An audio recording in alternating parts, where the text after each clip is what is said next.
বিধানসভা ভোটের আগে তৃণমূল কংগ্রেসের নতুন উদ্যোগ, তৃণমূল কংগ্রেসের নতুন প্রকল্প আমি বাংলার ডিজিটাল যোদ্ধা প্রকল্পের সূচনা করলেন অভিষেক বন্দ্যোপাধ্যায়।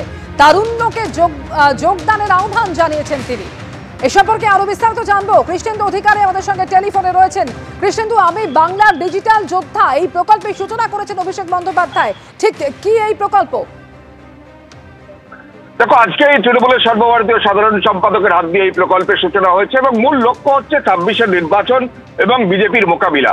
এবং যে যুদ্ধ সভায় হয় বা যে বিরোধীদের মোকাবিলা সভায় হয়, এবার সেটা ডিজিটাল যুদ্ধের মতো করে হবে এবং লক্ষ্য হচ্ছে ২৬-এর নির্বাচন। যেটা তৃণমূল সূত্রে খবর যে আমি বাংলার ডিজিটাল যোদ্ধা নামে এই পেজ অভিষেক বন্দ্যোপাধ্যায় আজকে সূচনা করেছেন। এবং অভিষেক বন্দ্যোপাধ্যায় তিনি এই যে ডিজিটাল যুদ্ধের যে বাহিনী, সেই বাহিনীতে যোগ দিতে মূলত তারুণ্যদের আহ্বান জানিয়েছেন। এবং তুমি জানো যে বিজেপিও ডিজিটাল ক্ষেত্রে খুব শক্তিশালী এবং সামনের নির্বাচনকে সামনে রেখে কার্যত বাঙালি আবেগকে হাতিয়ার করে অভিষেক বন্দ্যোপাধ্যায় আজকের এই নতুন প্রজেক্টের সূচনা করছেন।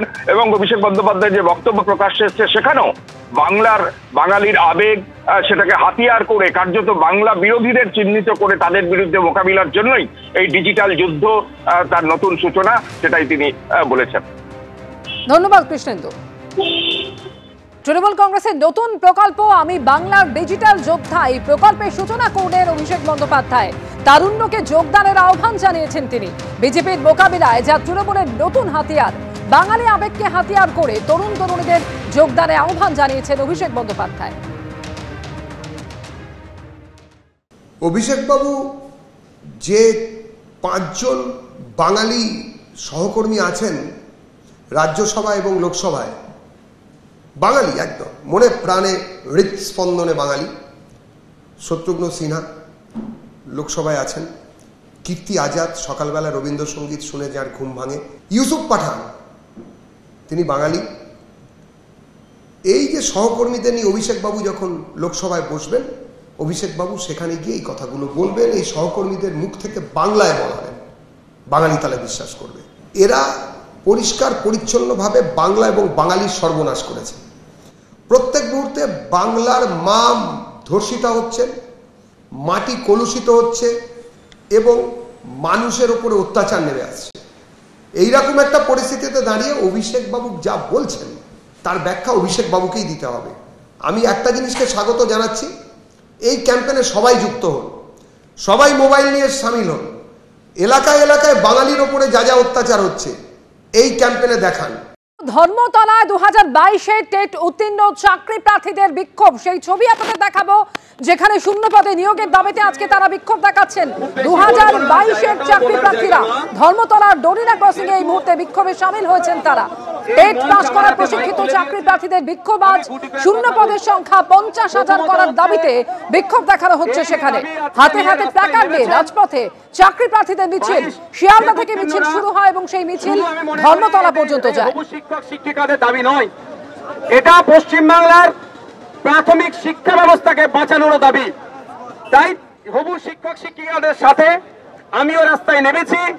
আজকে এসে আমরা এখান থেকে রাজ্যের শিক্ষামন্ত্রী এবং রাজ্যের মুখ্যমন্ত্রীর কাছে বার্তা দিতে চাই যে পশ্চিম বাংলার বুনিয়াদী শিক্ষা ব্যবস্থাকে আপনাদের শাসনামলে যেভাবে ধ্বংস করেছেন, আর যতটুকু বেঁচে আছে আর ধ্বংস করবেন না।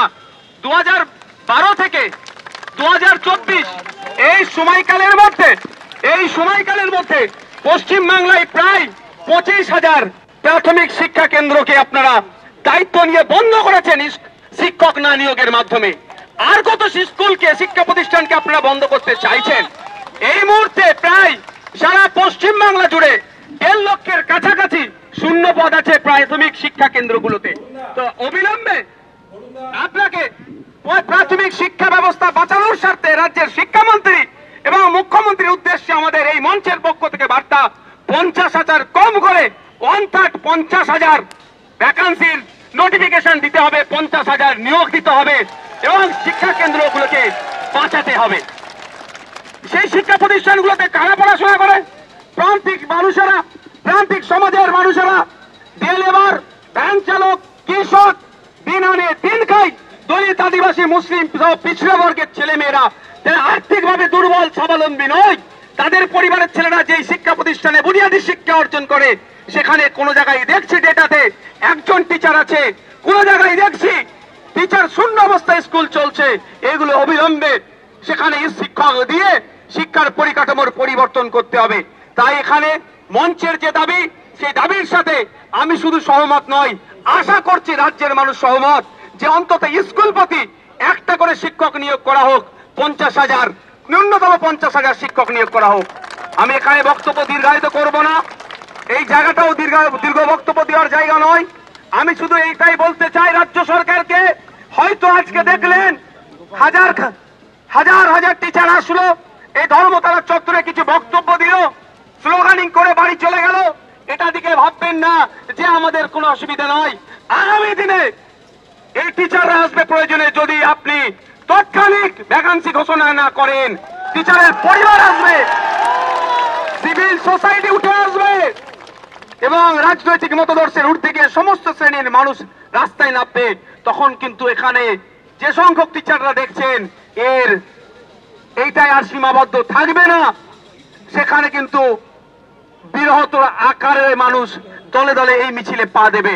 তাই আমি অনুরোধ করব যে আমরা আজকে এসেছি, আজকে এখান থেকে আমাদের প্রতিবাদ মিছিল, আমাদের 50,000 ভ্যাকান্সির ডিক্লেয়ারের যে মিছিল, হয়তো আমরা যত সময়ে নিয়ম মাফিক যে আমরা কমিটমেন্ট করেছি সে শেষ করব। তবে আগামী দিন যদি আসতে হয়, আমি নওশাদ সিদ্দিকী বলছি, আমাদের এই মঞ্চের দাদারা, হবু শিক্ষক শিক্ষিকারা, দিদিরা গণতান্ত্রিক প্রক্রিয়ায় যে আন্দোলন করবে, সেই আন্দোলনে আমি শুধু নয়, বাংলার মানুষকে ঐক্য আবেদন করব এবং হবে। তখন কিন্তু আমি নিশ্চিতভাবে জামা কাপড় সাথে নিয়ে এসে আন্দোলন করব। আপনারাও আন্দোলন করবেন তো নাকি? আপনারাও করবেন তো নাকি? তখন জামা কাপড় নিয়ে আসবো কলকাতার রাজপথে, অর্থাৎ যতক্ষণ না পর্যন্ত ডিক্লেয়ার হচ্ছে, দাবি মানছে, আমরা রাজপথ তখন ছাড়বো না। আর আপনাদের এটা বলে যাই, আমি এটা অত্যন্ত আমি সহানুভূতির সাথে বলছি, ভালোবেসে বলছি। আমি আবারও রিপিট করছি, পশ্চিম বাংলার শিক্ষা ব্যবস্থাটা, বুনিয়াদী শিক্ষা ব্যবস্থাকে ধ্বংস করবেন না অবিলম্বে। যেমন একদিকে 50,000 পরিবার বাঁচবে, 50,000 শিক্ষক নিয়োগ হলে, অপরদিকে এই 50,000 শিক্ষকের জন্য আরো 1 লক্ষ পরিবার আর্থিকভাবে তারা স্বাবলম্বী হবে। তাহলে 1.5 লক্ষ পরিবার বাঁচবে। 1.5 লক্ষ পরিবার মানে প্রায় 5 থেকে 7 লাখ মানুষ উপকৃত হবে। একদিকে যেমন, উল্টো দিকে সাথে সাথে যেখানে আমরা প্রান্তিক সমাজ থেকে উঠে আসছি, আমাদের সেই সংখ্যালঘু অধ্যুষিত ব্লক হতে পারে, দলিত অধ্যুষিত ব্লক হতে পারে, আদিবাসী অধ্যুষিত ব্লক হতে পারে, ঝাড়গ্রাম হতে পারে, সুন্দরবনের প্রত্যন্ত গ্রাম হতে পারে, বা ডুয়ার্সের যে কোনো ব্লক হতে পারে, সেখানকার বুনিয়াদী শিক্ষাটা আমরা বাঁচাতে পারবো। তাই রাজ্য সরকারের কাছে অনুরোধ করব, এখানে যারা এসবি আছেন, এখানে আইবি ডিপার্টমেন্ট আছেন, তাদের মাধ্যমে রাজ্য সরকারের কাছে আমি বার্তা দিতে চাই, অবিলম্বে 50,000 শূন্য পদের নিয়োগ হবে তার নোটিফিকেশন জারি করুন। অন্যথায় গৌতম বাবুর ওই ফাঁকা আওয়াজের জবাব কিন্তু গৌতম বাবুকেও দিতে হবে, সরকারকে দিতে হবে। আমি গিয়েছিলাম একদিন, সেই দিন অফিসে ছিলেন না, আপনাদের বলে যাচ্ছি না বলে এবার আমি পৌঁছে যাব অফিসে। ওনাকে জবাব দিতে হবে যে আপনি বলেছিলেন মিডিয়ার সামনে ফেলাও করে যে বছরের টেট হবে, 2 বার করে নিয়োগ হবে, 50,000 পোস্ট আমাদের রেডি আছে, আর আজকে আপনি আমাদের হাতে ললিপপ দিচ্ছেন 13,421 ললিপপ আমরা মানব না। যখন আমরা প্রতিদ্বন্দ্বিতায় নেমেছিলাম, 6 লক্ষ মানুষ আমরা প্রতিদ্বন্দ্বিতায় নেমেছি, তার মধ্যে থেকে মেধার ভিত্তিতে আমরা পাস হয়েছি। এখানেও মেধার ভিত্তিতে নিয়োগ দিতে হবে, কম করে 50,000 নিয়োগ দিতে হবে। এই বলে আমি আমার বক্তব্য সংক্ষিপ্ত করছি। এই আন্দোলন চলবে, চলবে। অসংখ্য ধন্যবাদ মাননীয়। আমি সরাসরি চলে যাব ধর্মতলায়, আমাদের প্রতিনিধি ঐশী মুখোপাধ্যায় আমাদের সঙ্গে রয়েছেন। একেবারে যেটা নওশাদ সিদ্দিকীকে এইটা বলতে শোনা গেল যে প্রয়োজনে পর্ষদ সভাপতি গৌতম পালকে জবাব দিতে হবে, পর্ষদ অফিস পর্যন্ত তিনি যাবেন, কিন্তু এইটা আমাদের জানা ঐশী, এটা তো প্রথমবার নয়। টেট উত্তীর্ণ চাকরি প্রার্থীরা এর আগে একাধিকবার তারা রাস্তায় নেমেছেন, আজকে বিধায়ক তাদের সুরে সুর মেলাচ্ছেন, কতটা আশার আলো তারা শেষমেশ দেখছেন?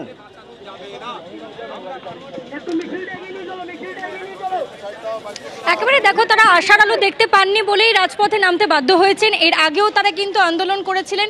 মূলত চাকরির যে পদ বেরিয়েছে 13,421, তারা চাইছেন শূন্য পদের সংখ্যা 50,000 করা হোক এবং তারই দাবিতে তুমি দেখতে পাচ্ছ এই মুহূর্তে ডোরিনা ক্রসিং অবরোধ করে তারা বিক্ষোভ প্রদর্শন করছেন। আজকে কিন্তু শিয়ালদা থেকে তারা মিছিল করেন ধর্মতলা পর্যন্ত এবং এই মুহূর্তে দেখতে পাচ্ছ যে ডোরিনা ক্রসিংয়ে কয়েকশো যারা চাকরি প্রার্থী তারা কিন্তু এই মুহূর্তে দাঁড়িয়ে রয়েছেন। তারা যে বিষয়টাকে সামনে রেখে আজকে আন্দোলনে নেমেছেন যে 50,000 শূন্য পদের কথা বলে কেন এখন 13,421 শূন্য পদের বিজ্ঞপ্তি জারি হলো। অর্থাৎ এত বছর টেট হয়নি, শিক্ষক নিয়োগ হয়নি, বুনিয়াদী শিক্ষার যে পরিকাঠামো তা ভেঙে যাচ্ছে এবং সে কারণে বুনিয়াদী শিক্ষাকে মজবুত করতে এবং স্কুলে স্কুলে শিক্ষক নিয়োগ করতে, প্রাথমিক শিক্ষায় যাতে আরও বেশি উন্নয়ন করা যায়, মানোন্নয়ন যাতে হয়, সে কারণেই কিন্তু তারা দাবি করছেন যে 50,000 শূন্য পদে নিয়োগ দিতে হবে। এবং তার কারণেই তুমি দেখতে পাচ্ছ যারা 2022 সালে টেট পাস করেছিলেন সে সমস্ত ডিএলএড চাকরি প্রার্থীরা তারা দেখতে পাচ্ছ এখানে তারা কোথায় কোথায় আন্দোলন করেছেন তারও তালিকা নিয়ে এসেছেন, যে তারা বিকাশ ভবন গেছেন, তারা দপ্তরে দপ্তরে অভিযান করেছেন এবং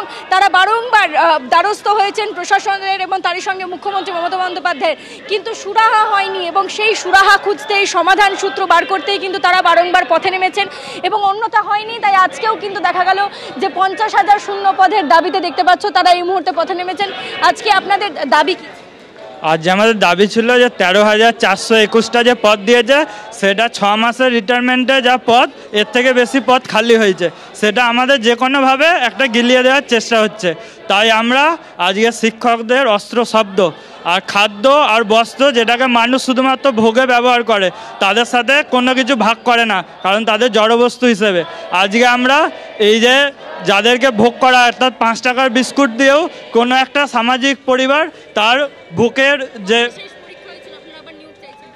2022 আমরা পরীক্ষা দিয়েছিলাম, 17তে ফর্ম ফিল আপ হয়েছিল, 5 বছর আর এদিকে 3 বছর, 8 বছর ধরে আমরা বসে যদি আমরা এইটুকুনি ভ্যাকেন্সি পাই আর আমাদের স্বচ্ছ সমস্ত কিছু ওএমআর আছে, কোশ্চেন পেপার আছে, বছর অপেক্ষার পরে 13,421 পদে যদি নিয়োগ হয় তাহলে অনেকেই বঞ্চিত হয়ে যাবেন। সে কারণে তারা চাইছেন যেন ন্যূনতম 50,000 শূন্য পদে নিয়োগ হয় এবং তাতেই কিন্তু শিক্ষার যে পরিকাঠামো তা রক্ষা করা সম্ভব হবে এবং তার সঙ্গে প্রাথমিক যে বুনিয়াদী শিক্ষা তা বাঁচাতে, তা মজবুত করতে একেবারে আন্দোলন আরো দীর্ঘ করার ডাক তারা দিচ্ছেন।